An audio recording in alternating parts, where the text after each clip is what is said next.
Mes amis, bien le bonsoir. Vous avez tous constaté que nous vivons dans une économie qui va de plus en plus mal et en particulier, ce que nous constatons, c'est que nous vivons une sorte d'économie d'extraction.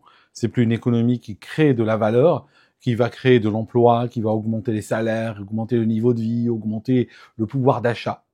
Mais au contraire, d'ailleurs, si vous regardez les jeunes aujourd'hui, ils sont dans une situation très désespérée. D'ailleurs, beaucoup d'entre eux ne veulent même plus travailler, sont même plus motivés par le travail, parce que c'est la première génération depuis très longtemps qui sont plus pauvres que leurs parents.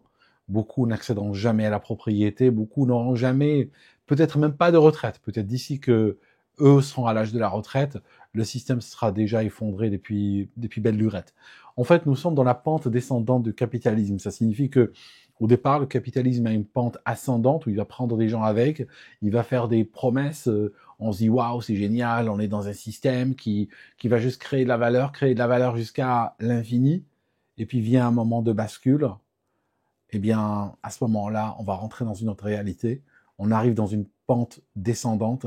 La majorité des gens seront lessivés pour une ultra-minorité, qui est le but ultime quand même du système. C'est toujours enrichir une ultra-minorité. Mais au départ, pour pouvoir, on va dire, être accepté, pour pouvoir être toléré, pour pouvoir séduire, au départ, ils distribuent quand même un petit peu de miettes à la masse.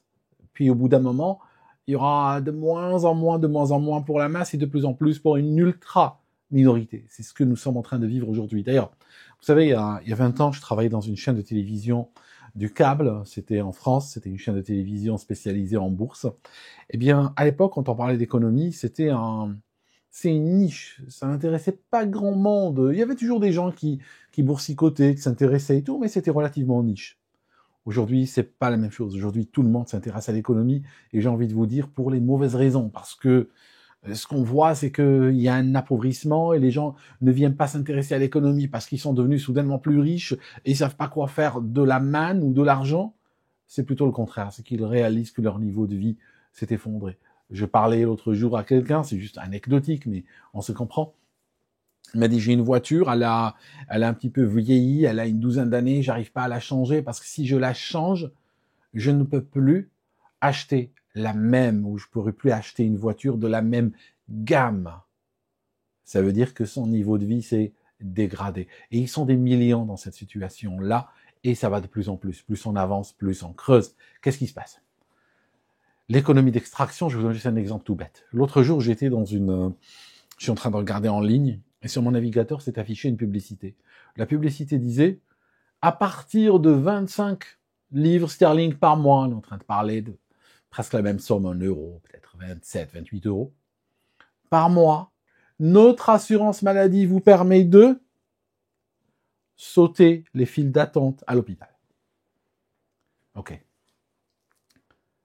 Dans une économie créatrice de valeur, l'assurance aurait dit, nous venons d'ouvrir l'hôpital le plus moderne de la planète, et pour 25 livres par mois, vous pouvez y accéder et voir un médecin ou vous faire traiter ou autre. Ça serait une économie créatrice de valeur. C'est-à-dire l'opérateur économique qui est derrière cet hôpital, lui, ce qu'il va faire, il va créer quelque chose, un nouveau service, un nouveau produit, peu importe. Et puis nous, on va payer pour y accéder, pour le privilège d'y accéder, parce qu'on verra de la valeur derrière. Or, aujourd'hui, ce n'est plus ça. Aujourd'hui, on a un armement, littéralement, de la crise. Des gens se font de l'argent sur nos crises. C'est-à-dire, on a l'hôpital public qui s'est effondré, on a des gens qui attendent des fois pendant des années une opération chirurgicale qui ne viendra probablement jamais. Beaucoup de gens attendent des opérations chirurgicales, même pour des choses vitales.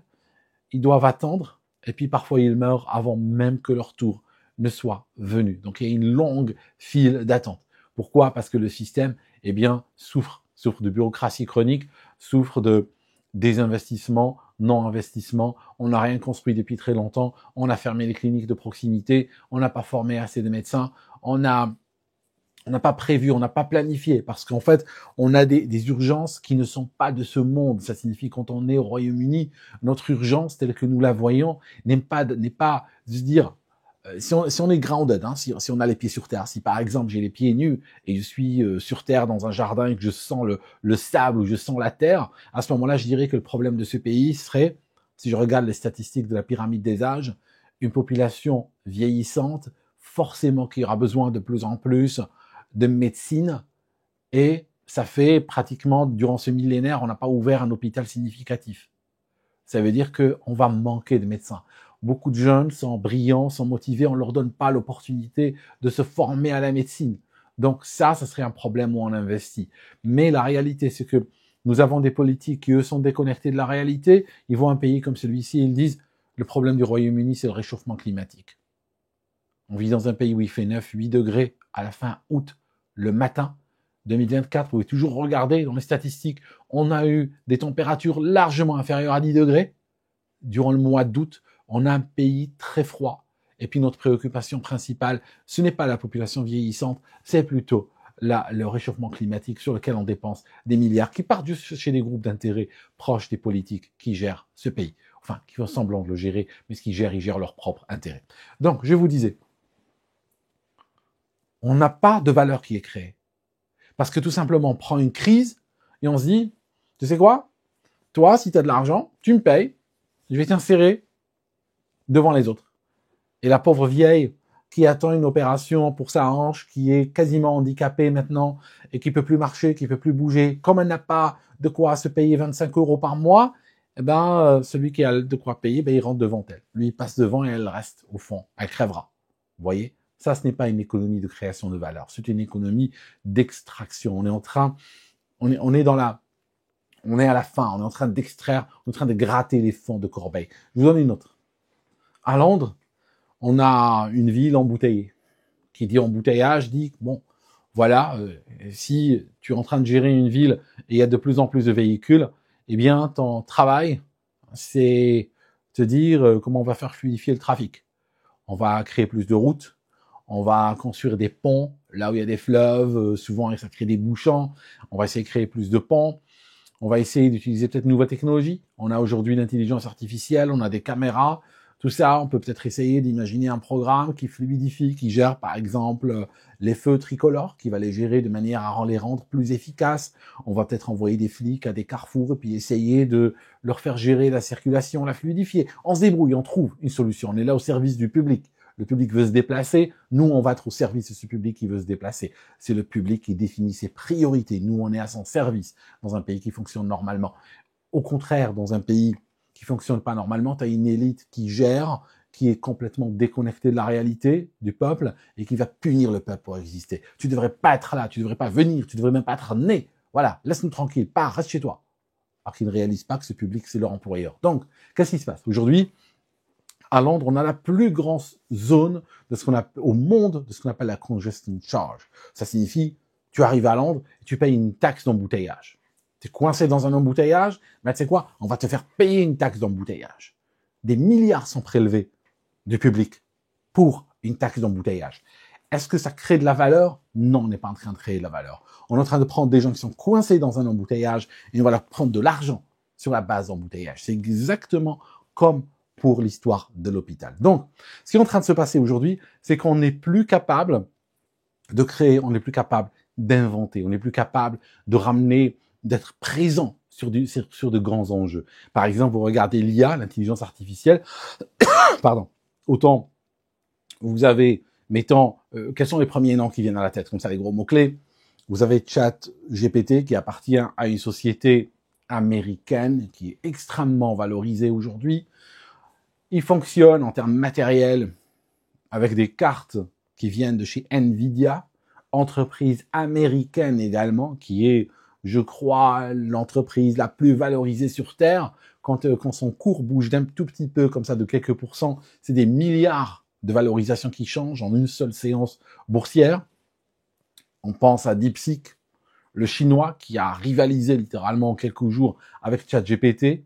Et quand on regarde l'Europe, on est en train de faire quoi? On est en train de pondre des lois. On est en train de réguler une technologie qu'on comprend même pas, qu'on n'arrive même pas à utiliser. On est en train de créer des lois pour essayer de bureaucratiser la question. Et on a créé bien sûr des amendes avec ces lois. Donc voilà, tu as une amende, tu me payes. C'est comme ça que nous, on valorise l'IA. Ça signifie, la manière de valoriser l'IA, c'est surveiller l'entreprise qui l'utilise, voir une boîte qui l'utilise mal, et puis qu'est-ce qu'on fait? On va tomber dessus, dire donne-nous de l'argent. Ça, ce n'est pas une économie créatrice de valeur, encore une fois. C'est une économie de spoliation, c'est une économie d'extraction. On arrive au bout du souffle et qu'est-ce qu'on fait? On va extraire, on va juste extraire. Voilà, on est en train d'aller au fond du puits. Donc, voilà dans quelle vie nous sommes en train d'évoluer aujourd'hui en Europe. Et c'est très très fort en Europe, même si on peut le voir peut-être peu ou prou ailleurs, mais vraiment ça devient aujourd'hui la signature de vivre dans les pays européens. Il y a quelque chose d'autre qui va arriver après. Mais ça, je vous en parle dans une autre vidéo. À très bientôt, mes amis.